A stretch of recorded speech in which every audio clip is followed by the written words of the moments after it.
let's get into this debate from Piers Morgan. It covers everything that we're talking about. Just looking at what has happened last night, it really is difficult to overstate how significant that is. What we're seeing right now is a cataclysmic shift in American politics altogether and American political discourse. It feels like we are coming out of an abusive relationship. That's just how I feel. But I think someone like Tucker Carlson, Thomas Massie, Joe Kent, Marjorie Taylor Greene, those are the people that we're leaning towards. I know that the MAGA media movement is going to work overtime to try to make this representative of every single Democrat in the country right now, which is super unfair. Hey, Stu Peters in the chat. What's up, Stu? Oh, Stu Peters, you just made a kick? What's up, Stu? Stu, what do you think about the new coalition with Tucker Carlson, Marjorie Taylor Greene, Joe Kent? It's looking good. It's looking good, Stu. I'm hopeful. But it's just going to be what it is. That's why Thanksgiving resonates, because if you want to cancel Thanksgiving, I can't trust you on anything else. That's why these things... Wait, Stu, they want to cancel Thanksgiving. This is... No, the Grinch is coming to steal Christmas.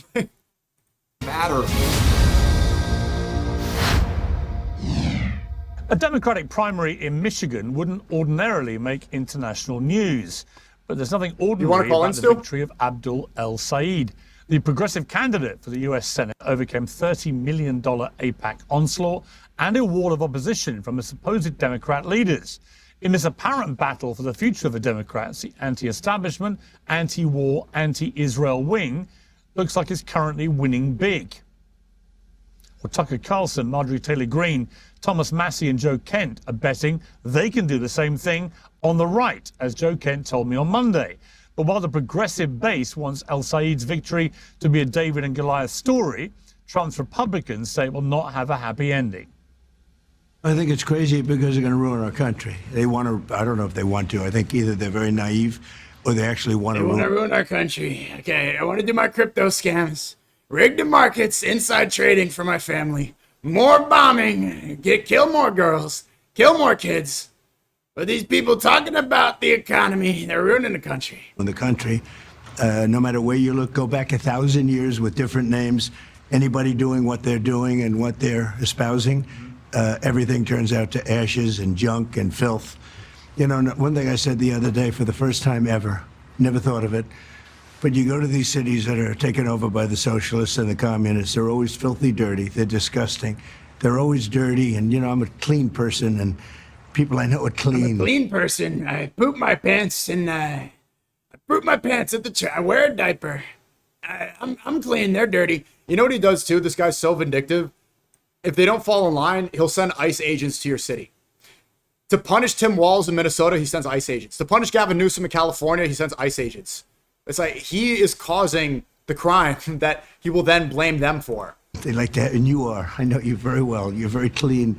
But these, aside from crime, aside from all of the other problems, no jobs, no anything, no money, they're always filthy, disgusting, dirty. And that's what you'll get. Well, hygienic or not, the Republicans are stuck with the least popular war in US history and all of its associated impact on American wallets. Their response so far has been to play the greatest hits all at the same time. Cancel Thanksgiving. They want to cancel Christmas. Look, these communists hate America. They hate capitalism. El-Sayed is also an Islamist, as is... An Islamist, this is what Fishback called me. Dami. And look, you see the green-red convergence where the communists and the Islamists, they want Sharia law, they hate Jews, they hate Christians, they hate capitalism, they hate America. All of this is coming together in a way that is really a toxic, toxic stew. Well, that's... Speaking of Stu, we'll get back to this debate. Let's call in. Stu Peters wants to call in. Keep it about 30 minutes. I got to pray MAGA real quick, so maybe I'll let him carry for a sec. And then I'll talk to him. Sending him the link right now. Saying W Stu. W Stu. Hey, Stu, I'm sending you his Zoom link. All right. W Stu. W white guy.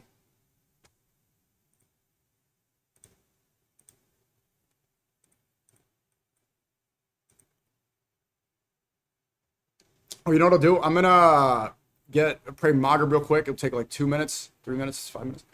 And let me play some of that Piers thing, and then I'll call him. Okay, let me do that.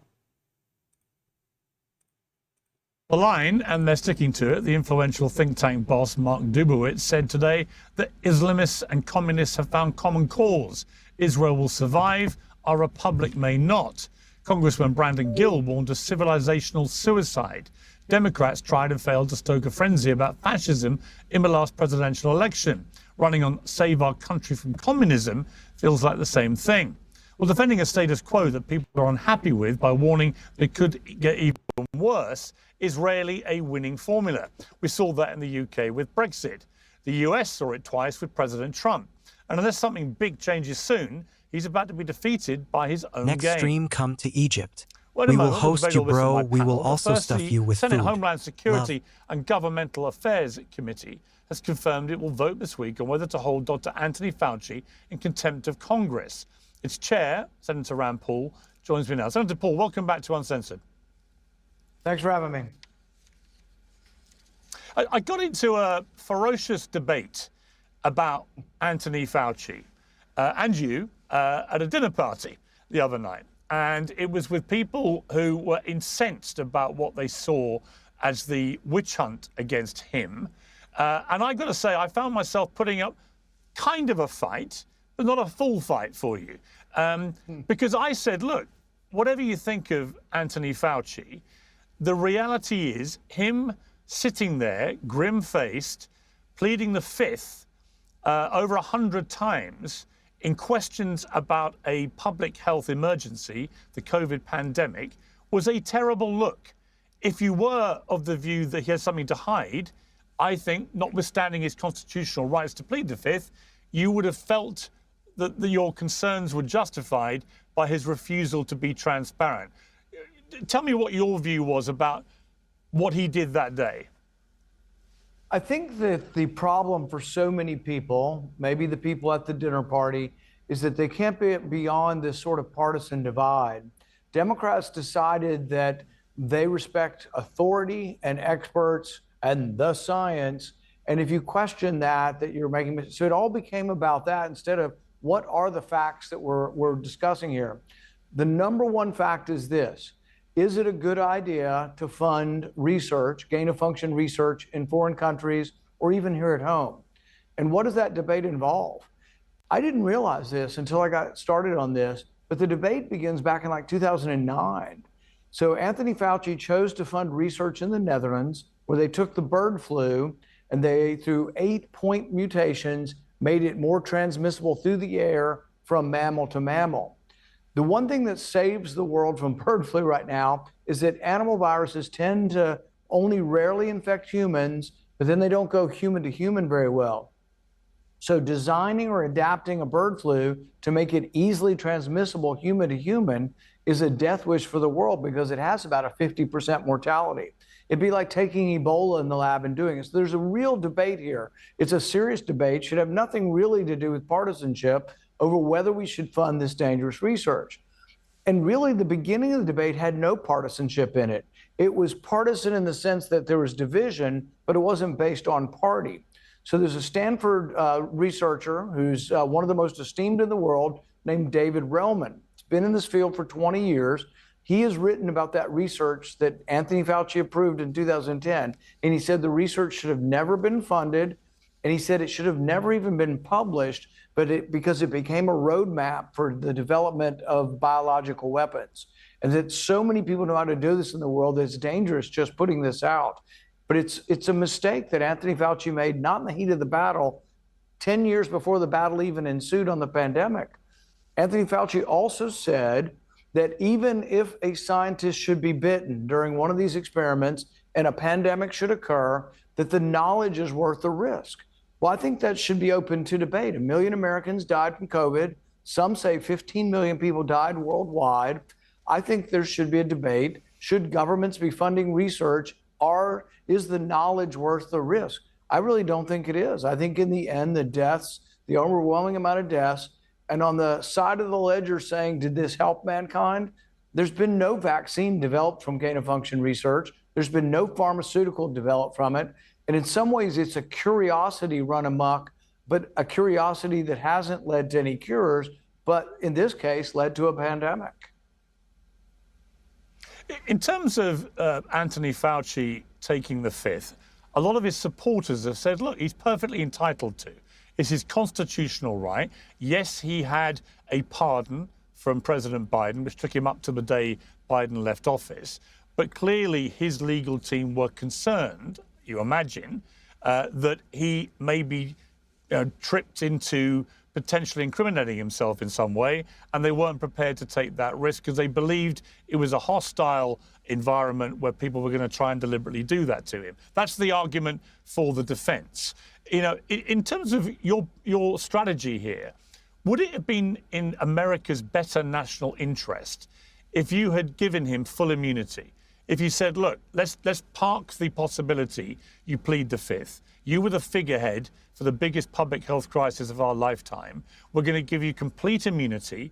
Just come and tell the absolute truth. Would that, with hindsight, have been a better strategy?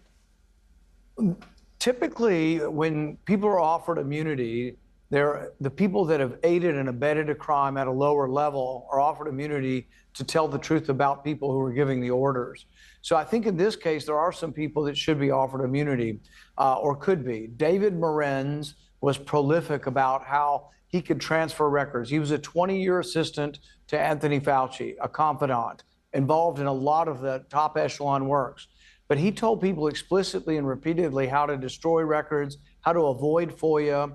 He said the FOIA lady told him that if you replaced the S in people's names with dollar signs, that you could foil the FOIA request because it is a literal request. It won't pull up misspellings. So he did all of this to evade. He said, if there are messages you need to get to Tony, I can take these messages, I can take them verbally, I can take them handwritten, I can take them by carrier pigeon. Okay, Okay, I'm back. Can you guys hear me? Can you see me? Let me go send the link. Well, I'll return to this test. I'm back, yeah. I'll return to this right after the Stu call. Right after Stu call. Piers Morgan would never talk to me. Why not, Stu? L prayer, we need more content. Satan just chatted. Stu, check your DM. Oh, dude, really? He just said, I gotta pop out quick. I'll be good in 20 minutes. Great. Well, I'm gonna just text him the link. Bro, he came in the chat, said, hey, man, want to talk? Hey, bro, I'm busy for 20 minutes. That was like George Janko called me up, and he's like, hey, man, what's going on? I'm busy right now. Why did you call me? Like, you remember that? He calls me, and he's like, hey, man, I'm at a soccer game. I'm busy. Dude, you called me. What are you? Back to Piers. Okay. Relax, bro. Hang, bro. Back to Piers. Do this. Do that right now.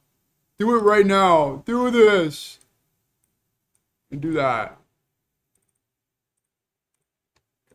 Yeah, I made that part up. But he said he could take messages around the government channels to evade the rules of government. I think he's somebody who, if he were willing to testify that Anthony Fauci Inshallah, Allah will give you strength and guide against the kuffar. Inshallah, I mean, thank you. Make dua for me, bro. I'll make dua for you. Thanks, bro. Him on these matters would be something that I think somebody ought to consider granting him immunity because he could get further to the truth.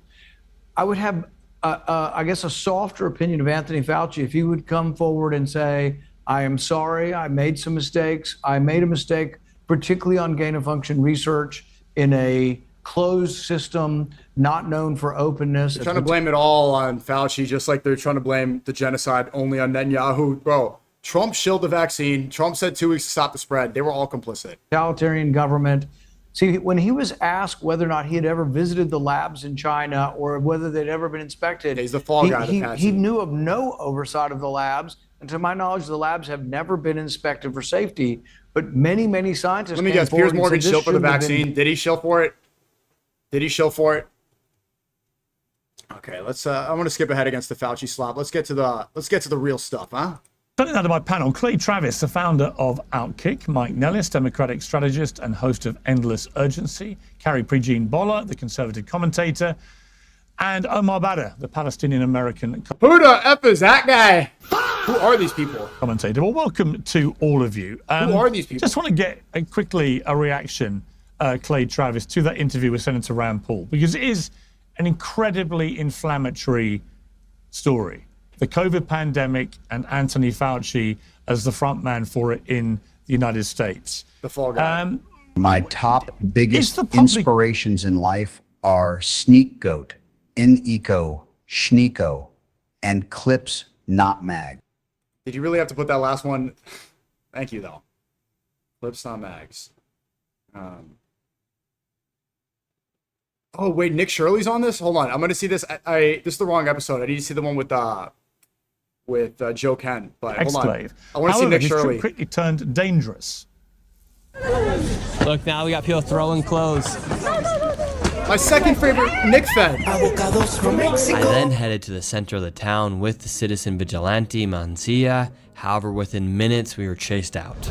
So now people here to feel safe, they're walking around with their dogs. Yeah. Because Muslims do not like dogs. Dude, Muslims don't like dogs, dude. I'm a citizen vigilante. Why are people being hostile to me? I'm naming myself off of a movie that's killing Muslims that are innocent. Muslims don't like dogs, dude. They're walking around with their dogs. Yeah. Because Muslims do not like dogs. Again, I'm glad I finally got to say, it's like Nick Shirley is so stupid. He's so dumb. And I knew it as soon as I saw the interview that he did on Andrew Callahan, where Andrew Callahan asked Nick Shirley, can you name one benevolent billionaire? Because he's like, billionaires are good. I like the benevolent billionaires. I like benevolent billionaires. So stupid. And he is so dumb, he doesn't know that he's being ushered by the system. He has no clue that the Epstein class is using him as a mouthpiece. That's how dumb Nick Shirley is. Watch out, watch out, watch out. Muslims don't like dogs. Now we got people throwing stuff at us. Daniel, respond to link it. Well, Nick Shirley joins me now. Nick Shirley, welcome to Uncensored. You traveled to Ceuta, which most people are talking about this haven't done. As a 37-year-old born American Muslim, you are an inspiration to me. Thanks a lot. I saw people saying that during the Muslim Lancer conversation. I saw people in the chat were saying, my name is Abdul Rahman, but I go by Jim. I forget about how many people are like that. Is type of one in chat, are any of you guys like that? Muslims will, their name will be like Osama bin Laden, but then they go undercover as Tim. Hello, I'm Tim. What's your real name? Sharik Osama bin Abdul Rahman Mohammed bin Abdul. They go undercover because they are trying to appease the propaganda. But I really like Abdul El-Sayed because instead of hiding behind his name, Abdul Rahman, he's like, you can't pronounce it? I'll teach you. I'll teach you. He could have ran under a different name, but he's like, Abdul from Michigan. Beautiful. Don't be afraid.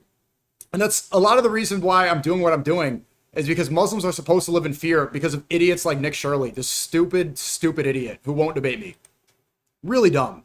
You have to live in fear because of the propaganda machine at every angle will get enraged about everything you do, even your name. So I understand Muslim lives like, okay, you're rage baiting, you're rage baiting. They get enraged about the dumbest things. This is a perfect example. This obvious Fed, who's too dumb to know he's a Fed, Muslims don't like dogs. So if they're going to get enraged about everything, why try to appease it? Let's get ahead of it. Let's empower one another. The kuffar should feel lucky to even speak to us, to even be in our presence, because we have the truth. Why have to go and bend over and appease the kuffar by changing your name, by praying and quietly in the attic like Anne Frank? What do you think was really going on here?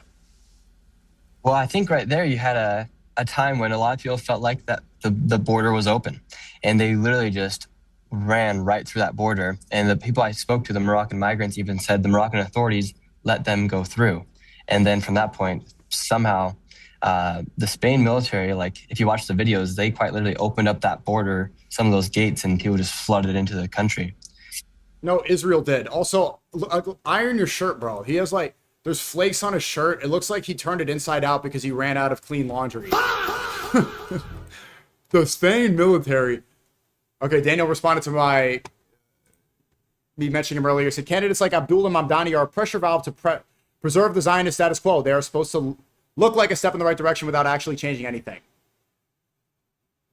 Yeah, okay, but a lot of it is like politicians.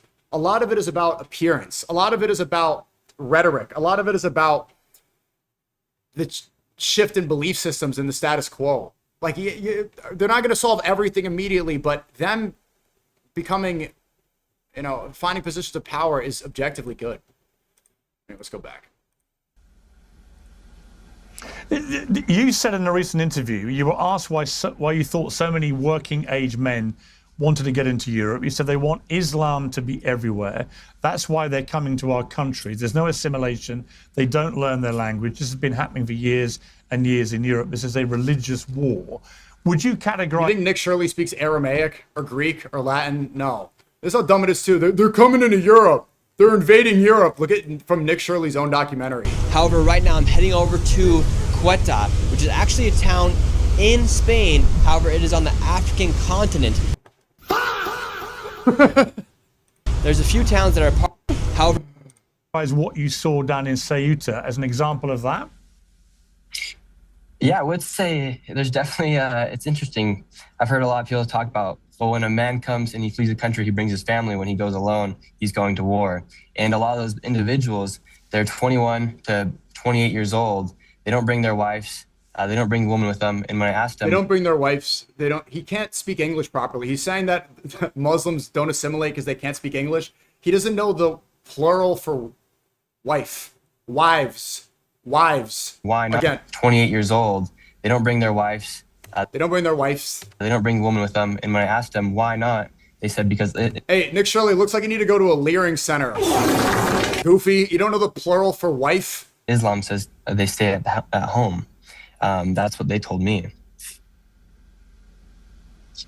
Right, I mean, that doesn't necessarily mean that the 60,000 people that poured over that border are going for reasons connected to their religion. It may explain why some of them left family members at home. But isn't it more likely, Nick Shirley, that actually the vast majority just want a better economic life for themselves? That is certainly the case with most people, for example, who come into the UK illegally, as it turns out most of them are young men who want a better life for themselves. It's not really driven by any particular ideology. And if you guys aren't aware, this entire Spain-Morocco situation was orchestrated by Israel, just punishing Spain for standing with Palestine. That's the whole point. I mean, it was very public. Ben Gvir was talking about it, Yair Netanyahu. Including, Islam. Well, the key word you give there is illegally. They're breaking the law. They come here illegally, and then what happens? They usually get put on our welfare systems, and that takes money from the people who are living in the country legally, and that's a problem. I completely agree with that. I'm just saying that the categorization. So the problem is illegally, which is not legally, and it takes money from people who are legally. So it's because it's key word, it's illegal, and that's bad because legal is the thing that you've laid down, that you think that it's all about Islam, that these people want to come in, they don't want to assimilate, they don't want to learn the language, they want to basically, I guess, take over with their own form of culture and religion. I'm just not sure that this is what we're seeing here with this situation in Ceuta. You posted on Instagram as well, thousands of kids left completely stranded at the Spain-Morocco border. Do you think politicians realize when they open the borders, thousands of kids will get raped, trafficked, and never see their parents again? The kids and teenagers all love Spain Prime Minister Pedro Sanchez for opening the border, but where will they go now? Now, on that, a lot of people will say, God, that's outrageous, appalling. Yeah, of course it's disgraceful. But according to local data, reported by Daily Telegraph, there are between 826 and 862 unaccompanied migrant children currently stranded in Ceuta. Now, that's a lot of kids, don't get me wrong, but it's not thousands and thousands, as you said. So is there a danger that we exaggerate? Okay, well, we have a chut in the chat. He might not be the smartest, but he's the bravest. What are you doing? Brave how? Brave how? He might not be the smartest, but he's the bravest. This is like the average Fox News consumer. Look at the brave Nick is saving the West by shilling Howard Lutnick.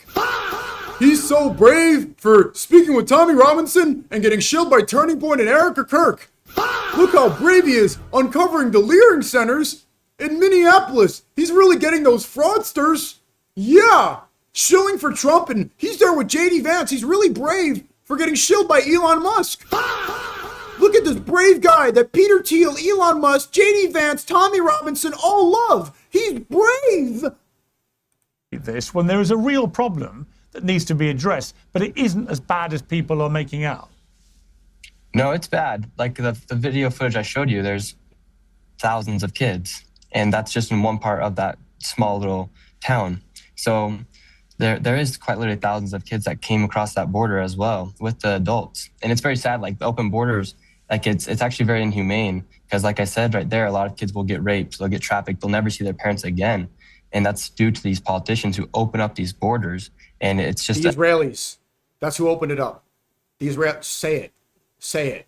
If he was brave, he would talk about the reason that this happened, but he can't. A sad reality that takes place. A lot of people will get kidnapped, essentially. They'll never see their parents again. Who knows what happens when they get inside those trafficking networks, what will happen to them. Almost all of the 60,000 migrants who came in this huge surge from Morocco into Ceuta, they've all been returned. So what do you feel the situation is on the ground now? Well, I was just there about 2 days ago, and there was still thousands of people there. And it was very interesting just to be driving around that town. You would you look up in the mountain, and then all of a sudden you'd see a pack of people up there. I'd be interviewing a lady, and all of a sudden 2 people would come out from the mountain.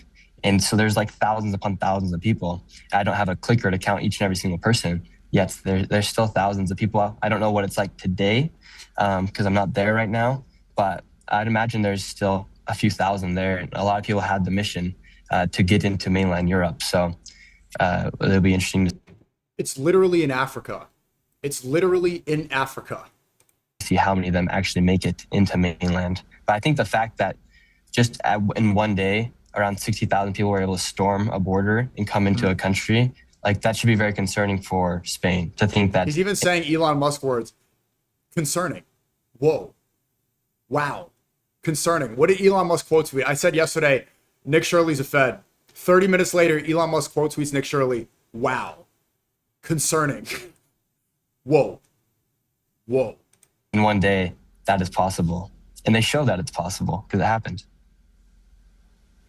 Yeah, you know what? Is he chewing his shirt? You remember that autistic kid in class who would do the anime run behind his... They run like this and then they would chew their shirt? That's what his shirt looks like. Completely outrageous. I couldn't quite believe what I was watching. And you've got people like Elon Musk who I think do exaggerate the situation in Europe, certainly that he does about England, I think. But when you look at scenes like that, it's hard not to argue with language like invasion. 60,000 people did invade that border. There's no question. Now, the fact most of them got returned pretty quickly is good, but it doesn't change the fact it happened in the first place. And I do think border control around Europe, around the world actually, is a very, very big deal right now, and it's got to be taken more seriously. Nick Shirley, I appreciate you joining me. Thank you very much. Thank you, Piers. Piers Morgan Uncensored is proudly independent. The only boss around here is me. If you enjoy our show, we ask for only one simple thing. Hey, let's go. Let's go. Let's go. Nick Shirley, I appreciate you joining me. Proudly independent. The only boss around here is me. Nope. If you enjoy our show, we ask for only one simple... Stole that. Stole that. You're not uncensored. You're not Piers Morgan Uncensored. You want to get me banned on Twitter. Stole that. You don't know what to do with that uncensored. Give me that. Stole that. Nigga, huh? Anyway. Goated interview right here. Goated interview. Anyway. What's his name ready? Stu Peter? Hold on. I want to see the Joe Kent one. Joe Kent. What's the coalition? So apparently here he's talking about... This is 2 days ago, though. I guess not. I thought there was going to be a Piers Morgan debate because apparently someone was telling me that Joe Kent does not want JD Vance to lead that new coalition. I guess it wasn't that debate.